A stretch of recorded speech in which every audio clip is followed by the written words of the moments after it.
Começa agora Cases de Sucesso. Entrevistas reveladoras e instrutivas para você também ser uma pessoa de sucesso. Com a consultora empresarial Jaque Boazzi. Aqui é Jaque Boazzi, começa agora Cases de Sucesso, com um super sucesso hoje, que é o Feliciano Azuaga. E a história dele é incrível. Feliciano, conta pra gente um pouquinho. Seja bem-vindo, primeiramente. Opa, obrigado pelo convite. A gente fica lisonjeado, né, em ter essa oportunidade de contar a história para as outras pessoas se espelharem também e não cometer os erros que nós cometemos quando éramos mais jovens. Legal. Então, Feliciano, conta pra gente um pouquinho da sua infância, como que eram os seus pais. Eu acho que infância ela é importante porque ela ajuda a estruturar o perfil do que a gente se torna quando adulto, né? O que fica, acho que, de marcante na minha infância era a rigidez na cobrança com educação. Acho que é uma grande diferença que a gente observa nas outras gerações, é isso. Então eu lembro, assim, quando eu era pequenininho, uma cena marcante para você entender a educação da minha família era assim: pai, eu tirei 8 de matemática. Aí meu pai, eu tirei 8 de matemática, mas meus amigos foram pior. Ele falou assim, e daí os outros? Falou assim, você não está numa boa escola, você tem toda a estrutura para estudar, então os outros não interessam. Você tem que ter o máximo de esforço para ter uma boa formação. Eu não entendia porque eu ficava bravo, né, Juliana, mas hoje acho que eu entendo a importância acho que da disciplina na educação. E um outro aspecto que eu acho que é importante, que me ajudou muito, foi fazer cursos adicionais de matemática. Tá? Eu fiz Kumon, disputava muitas Olimpíadas de matemática. Eu acho que isso me auxiliou hoje profissionalmente com a questão de treinamento, capacitação mesmo em raciocínio lógico. Mas infância, como todo mundo tem uma avó que quer estragar a gente, né? Eu adorava ir pra casa da minha avó fugir, mas os meus pais eram Caxias e, volta pra casa, porque aqui é meio que militarzinho lá, assim, lá na nossa casa, assim. Minha mãe era pedagoga, meu pai corretor imobiliário e são as coisas que me marcaram muito. Eles se separaram cedo também, eu acho que é um outro aspecto. Hoje a gente tem isso muito comum, né? Separação dos pais. Na minha época não era tão comum. Então acho que você sofre um processo de amadurecimento quando você vê sua família se dividindo em duas, suas irmãs, aquela confusão de quem vai morar com quem. Então acho que isso também é um aspecto que impactou a minha formação, que você acaba ficando mais maduro antes do tempo. Você deixa de ser criança, acho que antes do tempo. Eu acho que isso é uma coisa que marcou, mas teve um impacto acho que positivo ao longo do tempo também. Gente, o Case de Sucesso é também para instruir vocês, né? Que o Feliciano, ele é de uma área, assim, às vezes, Case de Sucesso só são os empresários? Não, ele é da área de educação, ele tem cada projetos incríveis, mas vamos lá, por partes, né, Feliciano? Por partes, né? Por partes. Conta pra gente um pouquinho, assim, da sua adolescência, como que foi os primeiros trabalhos. Então, a adolescência é muito engraçada, né? Porque eu adorava estudar, eu sempre fui aquele aluno nerdzinho, mas adorava escola, mas eu tinha outra paixão, que era futebol. Então eu dividi acho que toda por parte da minha infância e minha adolescência querendo ser jogador de futebol e querendo ser um bom estudante. Só que chegou num momento que eu tinha que decidir. Eu treinava num time profissional lá em Mato Grosso do Sul, na categoria de base, sou lá de Campo Grande, Otávio, e aí também fazia curso de automação industrial, um curso técnico, e ainda fazia a faculdade, a formação básica, né, ensino médio. E aquela agonia, acho que todo adolescente tem isso, né? Eu quero festar, mas eu tenho que estudar, porque tem vestibular, família cobra. Chegou um momento que eu falei, não, eu vou abrir mão do futebol. Eu era meio perna de pau como lateral, cansava muito rápido, era fraquinho também, só apanhava do restante do time. E decidi focar, acho que, nos estudos. E eu soube também aproveitar essa fase aí de adolescência, mas eu tinha outra coisa de nerdzinho, né? Não posso beber cerveja, que isso destrói os meus neurônios, era meio Caxias para isso. E nessa início de adolescência, eu decidi morar sozinho com 16 anos, por problemas mesmo de renda da minha família, de estruturação da família, fui morar sozinho com um primo meu com 16 anos, e aí quando você vai morar sozinho, o que você tem que aprender? A se virar, a ganhar dinheiro. Então, é engraçado, né? Porque o meu primeiro emprego formal que eu ganhei dinheiro foi como eletricista. Eu tinha feito um curso de automação industrial no Senai, tinha feito vários estágios em algumas empresas, e algum dia alguém me ofereceu, faz tal coisa para mim lá no motor, que eu vou te pagar. Eu ganhei, eu lembro até hoje, que foi R$20. Era uma fortuna em 96, 97, isso. Mas eu vi que não era para mim isso, não gostava dessa área, e decidi estudar. Aí, por um acaso, isso que eu falo, são os acasos da vida. Me chamaram um dia para dar aula numa comunidade indígena, 110 quilômetros da minha cidade, chamada Taunay, perto da aldeia de Ipeg, no interior do Mato Grosso do Sul. E eu comecei a dar aula de reforço de matemática e física, porque eu era um gêniozinho dessas áreas. E lá, por uma coincidência, eu encontrei um pesquisador da Universidade da Califórnia, e a gente ficou amigo durante alguns meses, e aí ele falou assim, cara, você tem um perfil para ser um cientista político, um economista, você é curioso, você gosta de saber sobre os outros países. Ele falou assim, se você quiser aprender sobre o mundo, pensa nessas duas áreas, economia ou ciência política. E eu ficava com aquele encucado, falei, pô, legal isso, não sabia nem que era isso, né? Aí ele mandava eu ler BBC, mandava eu ler Bloomberg. Aí eu comecei a estudar e focar em vestibular. Passei em vestibular rapidinho na Universidade Federal lá em Mato Grosso do Sul.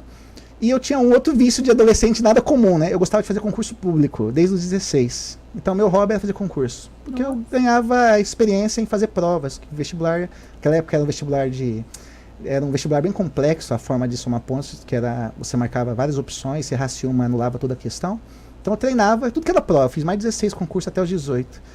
E quando eu passei no vestibular, alguns meses depois, eu fui chamado para o Banco do Brasil e para a Caixa Econômica com 18 anos, não sabia nem mexer no computador, e meu primeiro emprego foi no Banco do Brasil.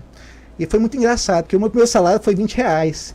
No meu segundo mês do banco, eu ganhei um bônus de R$3.000. Eu achava aquilo assim, o que eu vou fazer com tanto dinheiro? Não sabia nem onde que gastava esse dinheiro.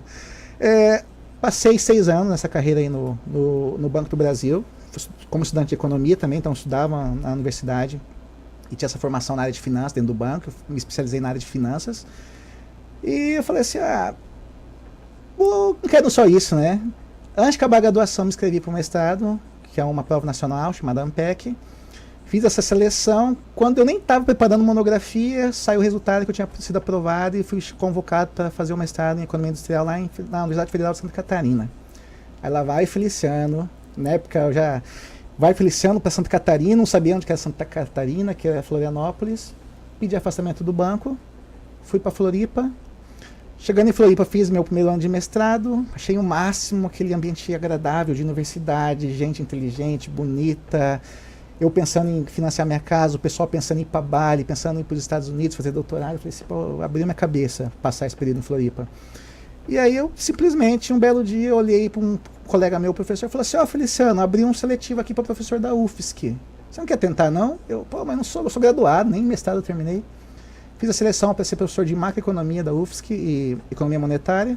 Fiz a seleção, passei no seletivo de substituto. Aí eu falei, passei, que massa, né? Eu posso dar aula aqui na universidade. Eu, moleque de Mato Grosso do Sul. Aí eu fui pro Banco do Brasil, cheguei no Banco do Brasil, comuniquei que eu estava desistindo do meu concurso, pedi demissão, tá? Pedi demissão, foi a pedido. E daí pra frente falei assim, agora eu vou ser docente, quero ter essa vida nesse ambiente agradável, de conhecimento. As universidades são muito agradáveis, os ambientes, os gramados. Floripa tinha uma estrutura também esportiva fantástica, a Universidade Federal de lá. E chutei tudo. Falei assim, agora eu vou ir pro mundo acadêmico, porque eu acho que ali é o lugar que eu nasci para estar. Passei mais uns 6 meses em Floripa, apareceu um concurso em Mato Grosso, não sabia nem onde que era Mato Grosso. Eu sou de Campo Grande, mas nunca tinha passado de Rondonópolis. Novamente, olhei no mapa lá, olhei várias cidades, Sinop, Barra do Bugre, eu ficava imaginando, o que é Sinop, né? Sorriso, eu sabia que tinha um time de futebol, nunca uma referência que eu tinha de Sorriso. Fiz o concurso com mais uns 2 malucos, amigos meus, lá do mestrado, e fomos convocados para vir morar em Mato Grosso. Aí você imagina o seguinte, trocar Jurerê, trocar a Beira-Mar Norte, e eu fui parar em Barra do Bugres. Nossa! Só pra você ter uma ideia, a minha única referência de Barra do Bugres era uma foto do Orkut. Eu abri a foto do Orkut, tinha uma lagoa cheia de criança pulando dele, cheia de barro no entorno. Aí eu falei, vamos pra lá, né? Vamos, né? E outra coisa interessante, que eu como economista, eu fui parar num departamento de ciência da computação. Aí que começou meu casamento com a área de tecnologia e inovação. Eu fiquei 3 anos em Barra. Eu não conhecia soja, eu falo isso como a gente aprende, então isso que é uma coisa que é importante, a gente sempre aprender e está aberto a aprender. Conheci muito sobre agricultura, sobre soja, sobre grão, sobre produção de cana, fui trabalhar na computação para entender um pouquinho mais sobre software, só que 3 anos em Barra do Bugre, acho que eu paguei todos os meus pecados, tá? O único canal de TV, eu não tinha opção de lazer, a opção de lazer era Tangará ou Cuiabá, e aí um belo dia um colega meu falou assim, Feliciano, 2008, você não quer vir para a cidade muito legal aqui, chama Sinop. E eu lembro até hoje os argumentos do meu colega Felipe, ele vai estar escutando, um carioca, ele falou assim, aqui é legal, aqui é plano, dá para andar de bicicleta. aqui tem um monte de vaga para você trabalhar e aqui tem um monte de mulher bonita. Aí ele falou, opa, estimulante. tô indo para Sinop. Vim para Sinop, cheguei aqui em 2008. 6 meses depois assumi o departamento de economia da Universidade do Estado de Mato Grosso, da Unemate, e eu achei o casamento perfeito. Uma cidade rica assim de conhecimento, isso que é importante, considero importante. As pessoas aqui, elas têm capacidade de transformar a realidade pelo seu conhecimento, elas têm um perfil também mais arrojado, mais propenso a risco. Eu senti isso nessa cidade, senti isso muito em Lucas do Rio Verde também. E eu falei, opa, aqui é o local ideal. Tá, mas aí a pergunta que não quer se calar. Vamos Realmente tem as mulheres mais bonitas? Com certeza, porque menos de 2 anos que eu estava aqui em Sinop, eu já conheci a minha atual esposa, a doutora Soraya de Castro, né, ex-presidente da Ordem, num baile. Eu lembro até hoje, eu olhei aquela mulher bonita lá, sentada, toda séria, falei, pô, essa mulher aí, ela... Eu vi, pra você ter uma ideia, uma vez eu vi ela dando um esporro no governador do estado, né? Eu falei, essa mulher deve bater no namorado dela com cinta, né? Aí vai brincando com a Soraya tava lá, eu falei, pô, essa mulher, ela é diferente, né? Ela, corajosa, assim. Aí eu chamei ela pra dançar, não sabia dançar quando eu cheguei no Mato Grosso, eu aprendi a dançar pelo Facebook. Meu Deus. Eu colocava um convite uma vez procurando professora de dança, porque todo mundo em Mato Grosso dança. Em Florianópolis ninguém dançava sertanejo, nem escutava sertanejo. Aí eu chamei a Soraya para dançar, já tinha aprendido, né, 3 anos de Mato Grosso, para 4, né, tinha que aprender a dançar para socializar. E aí conheci a Soraya, tá, tô com ela já há 5, 6 anos, com o meu enteado, Matheus, conheci o Matheus com uns anos pequenininho ainda, molequinho, já tem um moleque, é um pré-adolescente, só fala de YouTube agora. E a gente tem uma família bem estruturada, ela me suporta, porque eu vivo viajando, vivo enchendo o saco dela, eu sou muito chato. Mas a gente se combina, nós somos opostos que acabamos nos combinando, né? Eu gosto de muitas coisas que ela não tinha tanto interesse, ela gosta de coisas que eu não dou o mínimo de interesse e a gente acaba fazendo uma complementação. Acho que isso que é legal, acho que num casal, numa família, né? As partes se somarem e você complementar aquilo que cada um tem de ausência, né, na composição da família. Isso foi legal. E as mulheres são as mais bonitas, mas eu já tenho a minha, né? Então eu já tô certo. muito feliz e muito... Fez até declaração de amor. Muito contente. Ela vai escutar também, ela vai ficar feliz lá. Eu sei que ela fica feliz. Fica brava, mas fica feliz também. Com certeza. Feliciano, conta pra gente os seus projetos atuais, como que você tá fazendo atualmente? Então, aí os acasos acontecem, né? Conheci Soraya ficou dodói, né? Soraya teve um câncer de mama muito pesado em 2012. E bem nessa época, eu estava acabando de começar a fazer um doutorado na Universidade Federal de Pernambuco.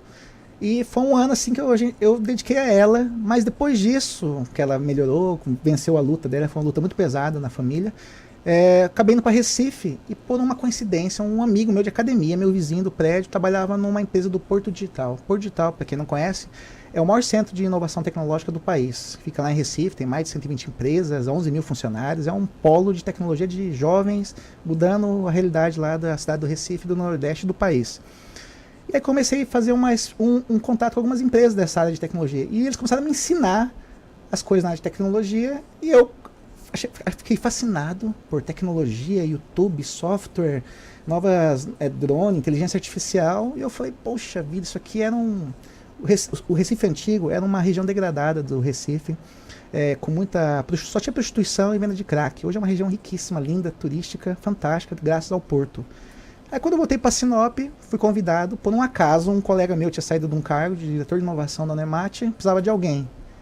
Eu tive um convite da professora, da reitora, da professora Ana de Renzo, e eu não podia porque eu estava terminando o doutorado, mas ela me chamou lá e falou assim, ó, a gente é muito mal acostumado a reclamar dos outros, né? Reclamar da universidade, mas quando você tem a oportunidade de mudar a sua realidade, mudar a universidade, você tem que pegar ela. Senão você vai voltar lá para sua casinha, vai ficar quietinho, vai parar de reclamar. Porque quando a gente dá a oportunidade, você tem que aproveitar. Aí, depois desse aperto, assumi a diretoria de inovação tecnológica da Unemate e comecei a pensar aí, vou levar isso que eu vi em São Paulo, no Rio, em Recife, para a minha região, para o meu estado, para quem paga minhas contas, quem paga meu salário. E comecei a participar de tudo que é evento de tecnologia que começaram a chegar no estado através do nosso programa, que é o Parque Tecnológico de Mato Grosso. O meu chefe, eu tenho que agradecer ele me nomeou por 2 conselhos importantes do estado, que é o Conselho da FIENTE, da Federação das Indústrias do Estado, e o Conselho do Parque Tecnológico, e eu comecei a aprender esse ambiente. E fiquei fascinado pelos eventos de tecnologia, que são eventos de imersão, que você aprende conteúdo, você aprende a falar menos disso que eles falam. Você talk less, do more. Faça mais e fale menos. E aí eu participei de vários eventos, 4 eventos do Google entre 2015 e 2016, e esse ano eu tive coragem, com mais 35 pessoas que me ajudaram aqui em Sinop, a convencer a Techstars, que é uma empresa parceira do Google, a disponibilizar essa ação aqui para Sinop. Foi a primeira vez que o Google veio fazer um evento em Sinop, que foi a Startup Weekend, que é um evento para ensinar as pessoas a tirarem ideias, problemas da cabeça e transformarem isso em empresas, negócios, em 54 horas.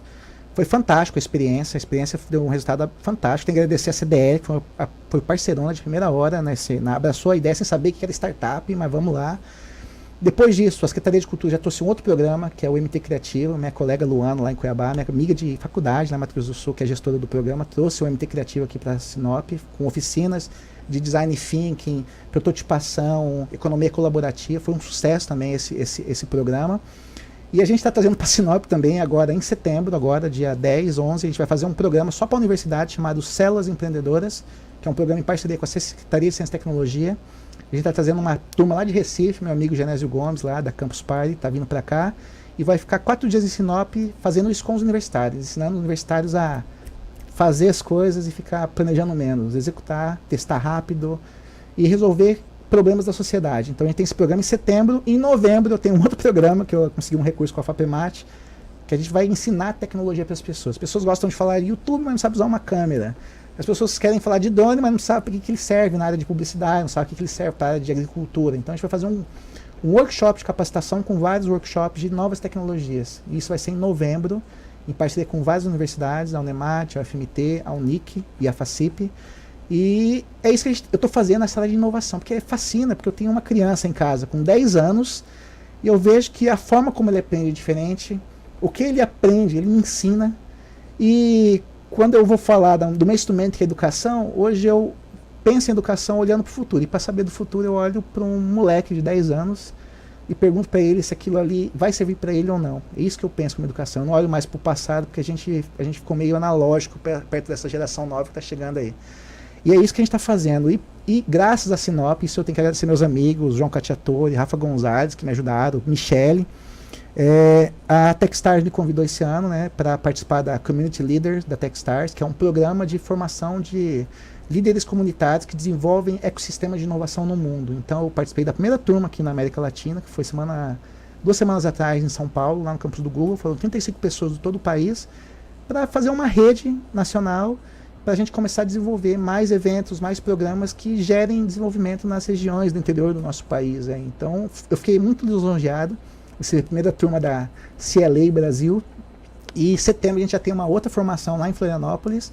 E a ideia é que ano que vem chova várias coisas da Techstars, do Google, do Parque, da MT Criativo em Sinop. Porque a gente tem um potencial absurdo de jovens. Eu falo jovens porque os velhos, eu sou velho, me considero velho, a gente acho que passou do tempo, assim, mas sempre é bom aprender. Mas a gente tem que aproveitar esse potencial, essa molecada aí, cheia de gás, cheia de energia, a gente tem que aprender a auxiliar eles a canalizar. Acho que esse que é o papel, acho que dos pais e principalmente dos educadores. Não é mais ser o conteudista, é simplesmente um mentor, aquele que, eu acho que vai por aqui, vamos lá que a gente vai te ajudar. É assim que eu penso com os projetos que a gente está trazendo para a Sinop. Incrível, fantástico. Você é um case de sucesso mesmo. Com certeza trazendo tantos conteúdos importantes e vendo que a forma de educar essas crianças é uma forma inovadora, diferente, olhando para ele, trazendo o futuro agora. Porque eu, até de forma geral, eu tenho um filho que vai fazer 13 anos e eu vejo ele muito desanimado indo para a escola. Desanimado porque falta essa tecnologia que é o que eles vivem. Então ele sai da escola e ele tem aquele contato direto com a tecnologia e ele não quer voltar para a escola, que é um sistema mais arcaico. Né? Eu sou um professor, eu sou um doutor em economia, eu tenho uma formação, eu considero uma formação muito boa. Eu fui orientado por um Lehman Fellow, que é o Bento Sampaio. Mas a gente vê que as coisas estão mudando de forma muito rápida e a gente às vezes não consegue acompanhar. Aí quando você fala do seu filho, eu fico... Sabe o que fez eu mudar minha percepção de... Até a gente tem que abrir mão do ego de vez em quando. Eu fui num evento há um ano atrás no Senai, em Várzea Grande, de inovação. Aí o moleque me fez uma pergunta lá, Feliz, vem cá, deixa eu fazer pra você um pitch elevator. Aí eu falando assim, caraca, o que é pitch elevator? Não, vem cá tio, deixa eu te mostrar meu Canvas Business. Aí eu, caraca, eu fiquei pensando assim, poxa, eu tenho 12 anos de formação em pós-graduação, acabei de terminar um doutorado em economia, estava lá no Porto Digital, tô 3 meses sem ver alguma coisa, ver um moleque de 14 anos me ensinando coisa. Aí eu falo assim, pô, esse mundo é diferente, eu tenho que me antenar nisso. E até eu falo que a gente às vezes fala demais e faz pouco, né? Quando eu fiz o primeiro evento, participei como participante mesmo, fui lá para aprender, eu não sabia. A gente tem que abrir, tem que sair desse ego, né? Tem que aprender. Eu fui participar desse evento aí do Google, Startup Week em Cuiabá. Eu fiquei tão encantado com isso, de criar um empreendimento, de ser criativo, de mudar a forma, como você está com o seu programa agora. Você teve que pensar ele, você teve que elaborar, você teve que se arriscar. Sim. As pessoas têm muito medinho, assim, não vou se arriscar. Eu acho que isso que é importante. E o que a gente está fazendo nesse programa é conectar as pessoas. Você tem até os termos, que eu nem sabia os termos. Semana passada eu fui ver, já mudou. Por exemplo, assim, você é a pessoa de criatividade, você é creative do grupo. Mas você precisa de um cara de negócio, você precisa de um cara de tendências, que é o hipster. Às vezes está fazendo sozinho, mas você pode conectar as pessoas. Isso que está faltando em Sinop, as pessoas conectarem. É um menino eu vejo tem um menino de 15 anos aqui na cidade que é fantástico, um menino especialista em Arduino. Ele montou uma equipe, tinha mais doutores na equipe dele, mas o chefe da equipe era um moleque de 15 anos de idade. Agora você imagina o seu filho lá, conhecendo coisas que ele nem sabe, e fala assim, mãe, é isso aqui que eu quero, mãe, fazer na vida. Eu quero trabalhar com mecatrônica, mãe. Não, mãe, eu quero trabalhar com design de site. Mãe, eu quero fazer canal de YouTube, porque isso aqui é um conteúdo muito legal, é o que vai surgir nos próximos 10 anos. É isso que a gente tenta fazer. E o que mudou na minha vida, né? Eu participei da SW, todo empolgado, só que eu falei, puxa vida, eu não tinha uma ideia boa. Só que um belo dia, um colega meu, um amigo antigo de Cuiabá, o Murilo, que mora em Sinop, falou, eu queria montar uma escola legal, top, que nem tem várias escolas a gente conhece em Curitiba, em São Paulo, em Cuiabá, para criança, infantil. Aí minha noiva um dia também falou a mesma coisa. Puxa, eu tava querendo montar uma escola bilíngue. Aí eu falei, pô, o meu amigo quer montar uma escola, meu amigo quer montar uma escola. Juntei os dois, com um outro casal também, que é a Paola e o Pedro, 2 professores universitários aqui, uns colegas meus também. Falei assim, pô, pessoal, vocês têm os mesmos objetivos aí? Eles sentaram para conversar. E aí, dessa junção aí de ideias e de perfis complementares, que é o legal. Você tem os engenheiros, você tem o administrador, que é o Murilo, você tem Paola e Pedro, engenheiro, você tem a Soraya, advogada, você tem toda a equipe lá com as suas complementariedades, e dessa complementariedade surgiu a Grados Vita, a escola infantil, que começou a operar esse ano, com os aluninhos lá de 6 meses a 4 anos, e hoje nós estamos chegando ao nosso 6º mês de operação, 7º mês de operação, a escola está ampliando já, porque já estamos na capacidade máxima de alunos, sempre focando nisso, ofertar aquilo que as pessoas demandam, mas com qualidade, com excelência, buscando trazer o que tem de referência fora daqui também. Que é importante, às vezes, olhar para fora e falar, opa, será que o que eu tenho está adequado para a realidade local? Será que as pessoas estão necessitando de algum complemento, alguma coisa? E o foco da escola, da Grados Vita, a escola não é um depósito de criança. O nosso mote é, o nosso produto é educação. Porque a educação que a criança leva não é uma parede bonita, não é um professor com jaleco bonito. Isso a gente pesa pela infraestrutura, a gente tem o que tem de melhor de infraestrutura. Mas tem que lembrar sempre, o importante é a formação. E eu sempre falo isso, né? Os meus sócios têm isso também, que é excelência em tudo que a gente faz, mas educação é o nosso core, é o nosso núcleo, é o que vai nos fazer diferente das outras escolas aqui em Sinop. Então, a gente vai aprendendo. Eu nunca imaginei, alguns anos atrás, em ser sócio de uma escola, nunca imaginei minha noiva ser gestora de uma escola, estar no dia a dia, no operacional, nunca imaginei lá ver Murilo, meu amigo, de várias outras atividades, sendo uma espécie de manager de uma escola infantil. Então, assim, é esse mundo que a gente está, de conhecimentos múltiplos, de pessoas criando equipes, se antenando, e eu acho que o seu filho, ele vai viver esse mundo. A gente talvez não sei, mas ele vai viver esse mundo a todo momento daqui para frente. Tomara. Feliciano, eu gostaria que você deixasse uma dica para as pessoas que gostariam de ter sucesso. O que você diria? Quais os elementos que é importante para obter o sucesso? Olha só, eu não vou mentir não. Quando eu entro numa sala todas as segundas-feiras, eu olho para meus alunos e falo o seguinte, como é que eu preparo um profissional para daqui 5 anos, se nem eu sei como ele vai estar esse futuro.